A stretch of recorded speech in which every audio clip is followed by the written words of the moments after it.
Assalamualaikum warahmatullahi wabarakatuh. Halo anak-anakku sekalian.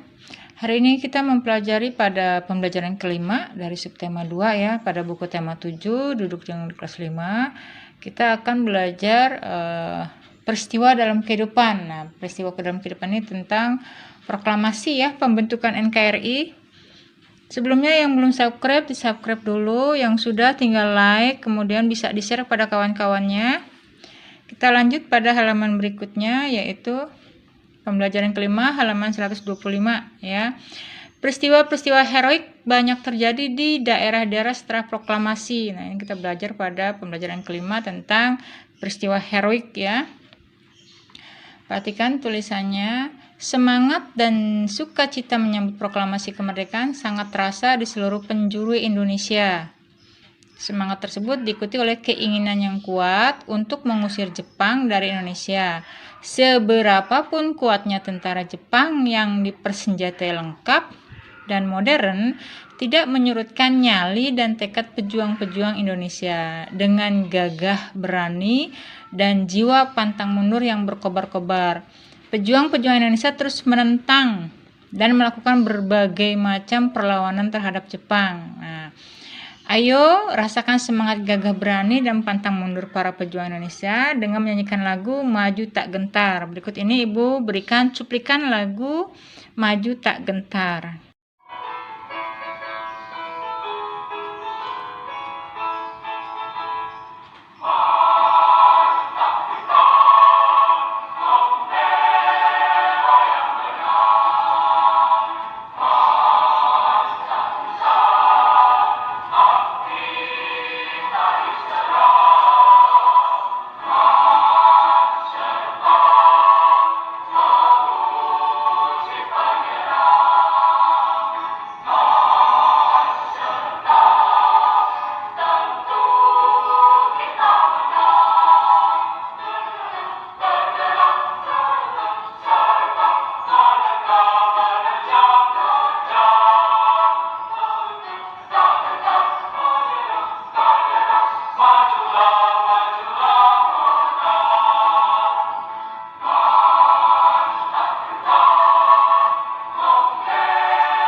tadi sudah diperdengarkan lagu Maju Tak Gentar. Ini ada syairnya Maju Tak Gentar. Kalian sudah mengikuti ya. Kalian ikut saja lagunya dengan syairnya. Sekarang kita langsung pada materi atau halaman 127 ya. 127 itu tentang semangat yang ada pada lagu Maju Tak Gentar ya. Setelah kamu dan teman-temanmu bernyanyi, cari tahu jawaban pertanyaan berikut. Apa yang kamu rasakan saat menyanyikan lagu Maju Tak Gentar? Jelaskan. Menurut kamu bagaimana nih setelah bernyanyi? Ya, kalau yang ibu rasakan bersemangat dalam membela tanah air, maju dengan gagah berani. Yang kedua, bagaimana nada tempo lagu Maju Tak Gentar? Coba jelaskan. Nadanya itu nada diatonik mayor ya, diatonik mayor. Kemudian diatonik mayor adalah tangga nada yang mempunyai jarak interval nadanya 1,5. Kemudian nomor 3, apakah lirik lagunya itu mencerminkan nilai-nilai kepahlawanan? Ya betul, lagu itu menilai atau memiliki nilai-nilai kepahlawanan ya. Kemudian juga kita berhak menyerang kepada musuh yang menyerang, jangan diam saja ya. Kita lanjut pada halaman 1 berikutnya. Nah, halaman berikutnya kita akan belajar tentang pola lantai lagi ya, seni tari ya.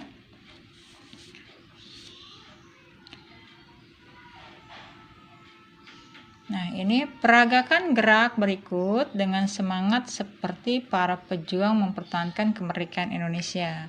Di sini digambarkan tarian menggunakan busur ya, karena prajurit kita zaman dulu juga banyak yang menggunakan busur dan anak panah ya. Gerak pertama, kalian berjalan ke arah depan. Gerak kedua, kalian mengayunkan anak panahnya ke depan lalu ditarik ke atas. Kemudian lanjut. Nah, mana nih lanjutnya ini? Yang gerak ketiga, kemudian kalian berlari kecil, pandangan ke arah gendewanya atau anak panahnya atau busurnya. Seperti pada gambar, kalian tinggal ikuti saja seni tari menari dengan menggunakan busur ya. Ini menari kepahlawanan. Kalau sudah bisa, kita lanjut. Nah, ini sejak pembacaan teks proklamasi ya oleh Soekarno-Hatta, gaung proklamasi terdengar di mana-mana. Namun, belum lama menikmati kemerdekaan bangsa Indonesia sudah dihadapkan dengan perjuangan mempertahankan kemerdekaan. Perjuangan itu dikarenakan karena Belanda ingin menjajah Indonesia lagi. Belanda datang ke Indonesia dengan membonceng tentara sekutu pimpinan Inggris. Akibatnya pertempuran terjadi di mana-mana. Nah, di sini maksudnya setelah kita proklamasi, tidak semua negara ya atau pihak-pihak yang suka atau senang dengan kemerdekaan kita. Terutama Belanda yang sudah betah di Indonesia beratus-ratus tahun di sini, sudah lama berlama-lama di sini, dia masih betah di sini dan ingin kembali menguasai Belanda. Inggris pernah ke sini, dia pun ingin menguasai Indonesia. Jepang juga yang masih di sini masih ingin mempertahankannya, apalagi Belanda yang sudah lama dan betah di sini ya. Jadi setelah proklamasi pun kita tidak istirahat diam, kita tetap berperang, kita tetap berjuang mempertahankan, maju terus pantang mundur. Nah, ini ada beberapa perjuangan mempertahankan kemerdekaan. Dan ini terjadi setelah proklamasi ya, meskipun masih di tahun 45. Coba kita baca. Ketika bangsa Indonesia memproklamasikan kemerdekaannya, banyak pihak asing yang tidak setuju. Pihak tersebut diantaranya sekutu, terutama Belanda dan Inggris. Demikian pula dengan Jepang. Banyak tentara Jepang yang masih tersisa di Indonesia belum mengetahui jika mereka telah kalah dan menyerah kepada sekutu. Mereka juga belum tahu jika bangsa Indonesia telah merdeka. Belanda datang kembali ke Indonesia dengan membonceng Inggris. Ya, Inggris merupakan perwakilan sekutu Asia Tenggara. Tentara Inggris diberi nama Afney di bawah pimpinan Jenderal Sir Philip Christensen. Inggris bertugas melucuti senjata tentara Jepang yang masih ada di Indonesia serta membebaskan tawanan perang sekutu. Kedatangan Inggris yang ternyata juga dibonceng tentara sipil Belanda yang disebut dengan Nika ditentang oleh rakyat dan pemerintah Indonesia. Mereka tidak menghormati kedaulatan bangsa Indonesia. Perlawanan rakyat terjadi di mana-mana. Perjuangan rakyat dalam rangka mempertahankan kemerdekaan Indonesia dilakukan dengan dua cara, yakni perlawanan fisik dan diplomasi. Perlawanan fisik itu dilakukan dengan kontak senjata. Adapun diplomasi dilakukan dengan melalui meja-meja perundingan ya. Perlawanan fisik dilakukan di berbagai daerah, diantaranya pertempuran 10 November tahun 1945 di Surabaya yang kemudian setiap tanggal 10 November diperingati sebagai Hari Pahlawan. Berawal dari tewasnya Jenderal Malabi ya, pimpinan Sekutu.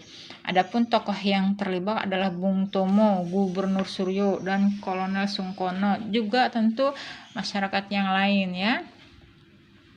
Yang kedua, terjadi pertempuran sengit di Palagan Ambarawa, Jawa Tengah ya. Terjadinya tanggal 15 Desember tahun 1945 di Ambarawa. Kemudian setiap tanggal 15 Desember diperingati sebagai Hari Infanteri Nasional. Insiden ini bermula dari Sekutu mempersenjatai tawanan yang sudah dibebaskan.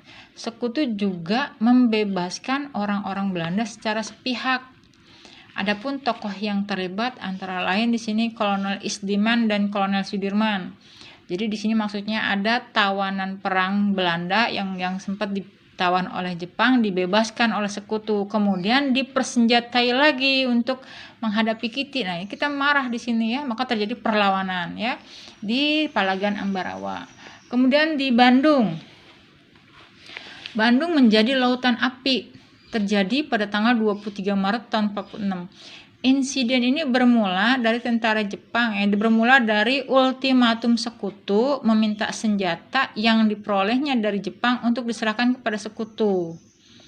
Namun rakyat Bandung menolaknya, bahkan membakar kota Bandung agar tidak dikuasai Sekutu. Tokoh yang terlibat antara lain Muhammad Toha, Abdul Haris Nasution, dan Suryadi Suryadharma. Jadi di sini maksudnya tentara Sekutu meminta kita menyerahkan senjata-senjata Jepang yang telah kita rebut dari Jepang, ya kan? Dan kita menolak, gitu ya. Kemudian Belanda memasuki wilayah Bandung dan kita tidak ingin Bandung dikuasai kembali oleh Belanda. Makanya tokoh-tokoh Bandung kemudian membakar kota Bandung. Tujuannya agar Belanda tidak berhasil menguasai kembali kota Bandung. Kemudian ada Medan Area.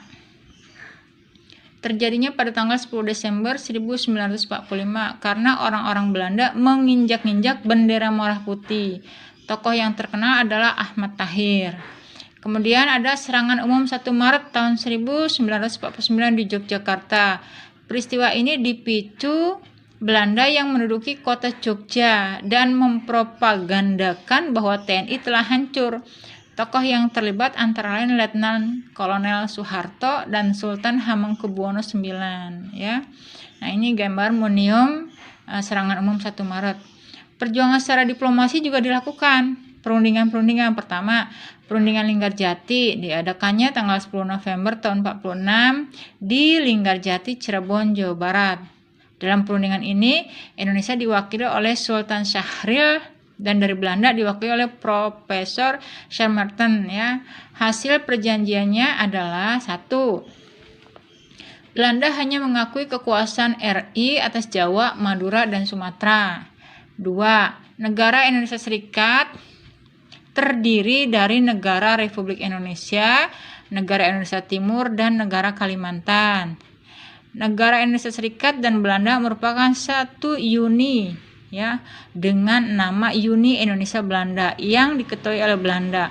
Namun Belanda mengingkari perjanjian ini dan melancarkan agresi militer Belanda pertama pada tanggal 21 Juli 1947. Dari isi perjanjian Linggarjati ini jelas sekali kita dipermainkan, kita dibodohin ya. Jelas-jelas kita merdeka, berkedaulatan, tapi Belanda hanya mengakui kekuasaan Indonesia hanya Jawa, Madura, dan Sumatera. Padahal kita membentuk ada 8 provinsi, ya. Tapi di sini dia hanya mengakui Jawa, Madura, dan Sumatera. Berarti sisanya itu untuk siapa?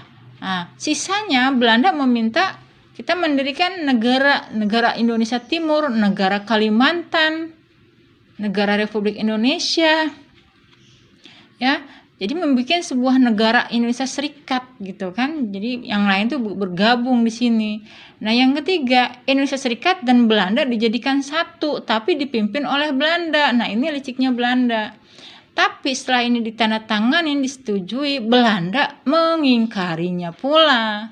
Ya, dia mengingkari, dia datang dengan agresi militer Belanda pertama tahun 1947 pada bulan Juli. Nah, yang namanya agresi itu istilahnya serangan mendadak dan besar-besaran dari Belanda. Jadi semua perjanjian ini ya hanya di atas kertas, hanya tipuan Belanda.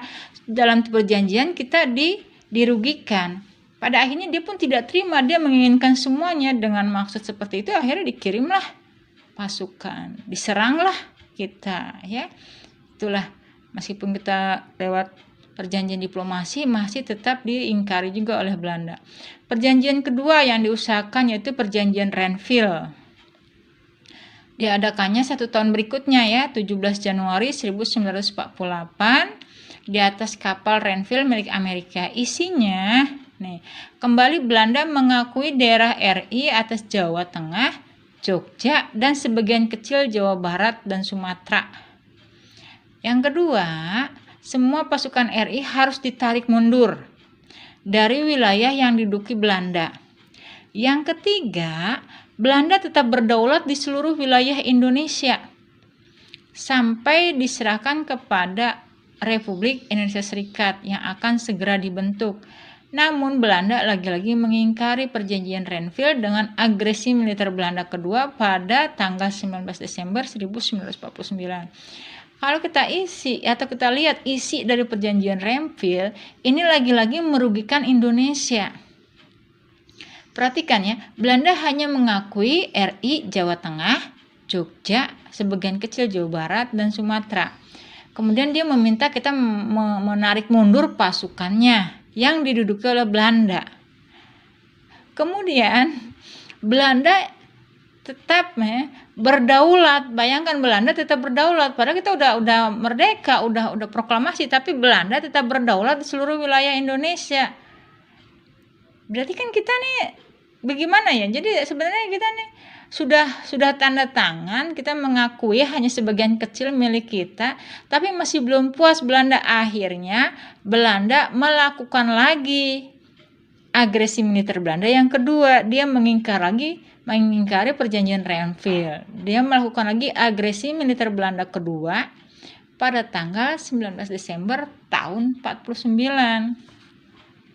Bayangkan saja, setelah proklamasi aja kita masih banyak pertempuran karena Belanda masih tetap menginginkan wilayah Indonesia. Kemudian ada perjanjian Romroyen. Perjanjian Romroyen tanggal 17 April 1949, tahun berikutnya ya, di Jakarta. Indonesia diwakili oleh Muhammad Rum, sementara Belanda diwakili oleh Van Rooyen. Isinya 1. Pemerintah Indonesia dikembalikan ke Jogja. 2. Menghentikan gerakan militer dan mengembalikan tawanan. 3. Republik Indonesia sebagai bagian dari negara Indonesia Serikat. Ya. 4. Akan segera dilaksanakan konferensi meja bundar.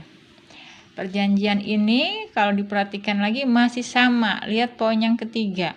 Republik Indonesia sebagai bagian dari negara Indonesia Serikat. Berarti akan dibentuk sebuah negara Indonesia Serikat di mana RI bagian dari Indonesia Serikat. Ya kan? Tapi ini belum selesai karena yang keempat akan segera dilaksanakan konferensi meja bundar. Kalau ada anakku sekalian lihat dari perjanjian awal 1, 2, dan 3 ini semuanya merugikan Indonesia. Tapi kita masih berlapang dada, masih mau menerima, menandatangani, tapi diingkari oleh Belanda, ya, mengirimkan kembali pasukannya, ya, melakukan agresi militer Belanda. Nah, ini sekilas balik tentang perjuangan diplomasi ya, perjuangan melalui perjanjian-perjanjian. Sementara kalau perjuangan fisik itu perjuangan lewat kontak senjata. Kita langsung ke halaman berikutnya. Nah, mengapa bangsa Indonesia masih harus berjuang bagi mempertahankan kemerdekaannya? Karena masih banyak pihak asing yang tidak menyetujui kemerdekaan Indonesia. Di antaranya ada Sekutu, Inggris, Belanda, dan Jepang yang ketika itu belum mengetahui ya keberadaannya, kekalahannya dari Sekutu. Apa yang dimaksud perjuangan fisik? Tadi sudah dibahas. Perjuangan fisik artinya perjuangan menggunakan alat fisik atau senjata ya, bambu runcing, senapan, atau apapun yang kita punya. Sedangkan diplomasi adalah perjuangan melalui meja-meja perundingan. Ada perundingan Linggarjati, perundingan Renville, perundingan Romroyen ya. Apa yang melatar belakangi peristiwa pertempuran 10 November? Nah, di sini ada pertempuran besar yang terjadi di Surabaya pada tanggal 10 November ya. Pertempuran itu kemudian menewaskan satu jenderal yang bernama Jenderal Malabi. Setelah dia tewas, akhirnya tambah berkobar lagi ya. Sekutunya marah, makanya pertempuran habis-habisan di situ ya. Karena kita tidak mau menyerahkan senjata pada saat itu. Yang melucuti harusnya kan melucuti senjata Jepang, kenapa kita juga diminta menyerahkan senjata? Nah, di sini tertimbul pertempuran. Apa isi perjanjian Romroyen? Pemerintah Indonesia dikembalikan ke Jogja. Yang kedua, menghentikan gerakan militer dan mengembalikan tawanan perang. Republik Indonesia sebagai bagian dari Indonesia Serikat. Kemudian akan segera dilaksanakannya konferensi meja bundar. Apa yang dimaksud agresi militer Belanda dan kapan terjadinya? Agresi militer Belanda artinya adalah serangan yang dilakukan oleh Belanda ya untuk merebut kemerdekaan. Agresi yang pertama tanggal 21 Juli 1947, yang kedua tanggal 19 Desember 1948. Lanjut pada halaman berikutnya. Pahamilah bacaan di atas, berikut informasi penting. Pertama, perjuangan kemerdekaan secara fisik ya, bentuk fisik. Contohnya ada pertempuran 10 November, pertempuran Ambarawa, Bandung Lautan Api, Medan Area, serangan umum 1 Maret, dan masih banyak lagi ya. Kemudian kalau diplomasi yang sudah dipelajari, perjanjian Linggarjati 10 November, Renville 17 Januari, kemudian ada Romroyen ya. Besok kita baru mempelajari KMB-nya ya. Perjuangan fisik dalam mempertahankan kemerdekaan Indonesia adalah bentuk perlawanan terhadap penjajah dengan kontak senjata. Pada waktu itu senjata yang digunakan oleh pejuang Indonesia masih tradisional seperti bambu runcing, keris, tombak. Jika memakai senapan api itu pun hanya hasil dari rampasan dari yang sangat berbeda dengan senjata ya, rampasan perang ya. Jadi senjata hasil rampasan dari penjajah ya, dan berbeda dengan senjata yang dimiliki oleh Inggris, Belanda ataupun Jepang. Mereka sudah menggunakan senjata modern. Mereka meriam ada, pistol ada, bahkan bom juga ada ya. Perjuangan para pahlawan waktu itu sungguh hebat. Mereka tetap semangat, membara, pantang menyerah walaupun para penjajah menggunakan senjata modern. Tentu saja suhu udara saat itu sangat panas sekali ya saat para penjajah menembakkan meriam-meriamnya. Nah, kemudian kita lanjut pada halaman berikutnya. Berbicara tentang panas, tentu kamu masih ingat akan kalor ya. Termasuk perpindahan kalor dan kemampuan kalor mengubah suhu dan mengubah wujud benda. Pada pelajaran yang lalu telah kita buktikan melalui percobaan bahwa kalor dapat mengubah wujud benda melalui peristiwa mencair. Sekarang kita akan buktikan lagi kemampuan kalor mengubah wujud benda melalui peristiwa penguapan.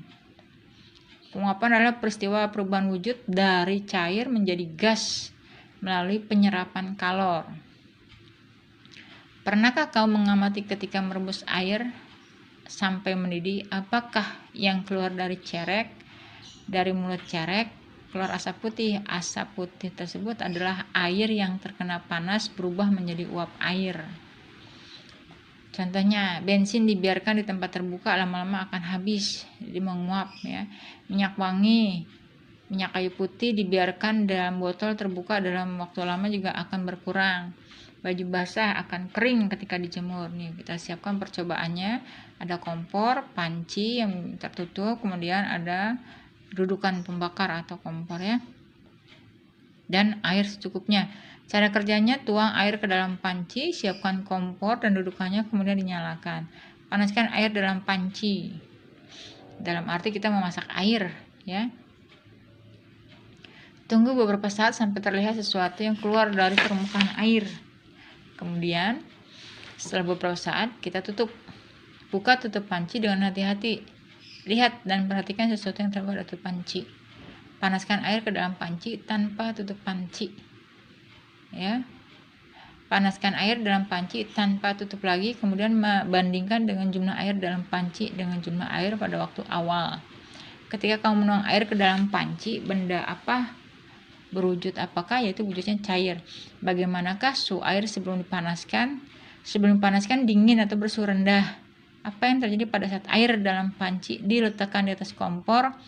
Diletakkan dalam atas kompor, ya awalnya air itu tenang, ya.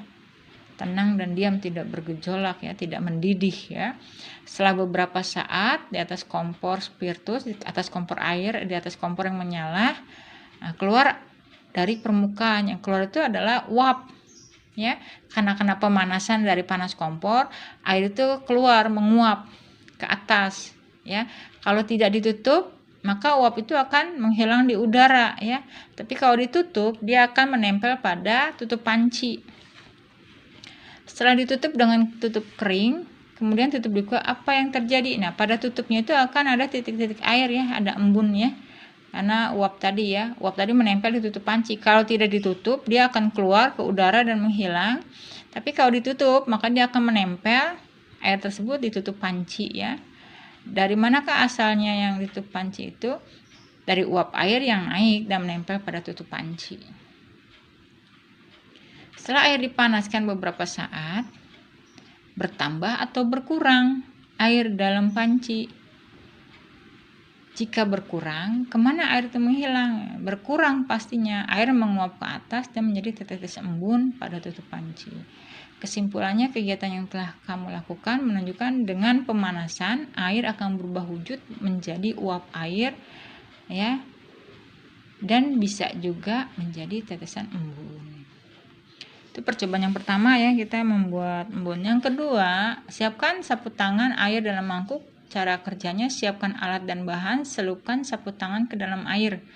Jemur sapu tangan di bawah terik matahari, amati apa yang terjadi. Ya, ini dia.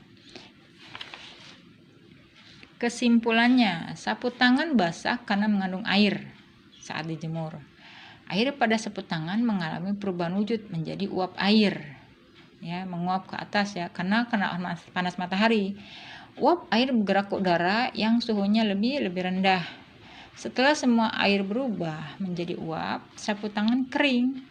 Percobaan ini membuktikan penguapan terjadi, ya, perubahan wujud benda dari benda cair menjadi gas, gitu, ya.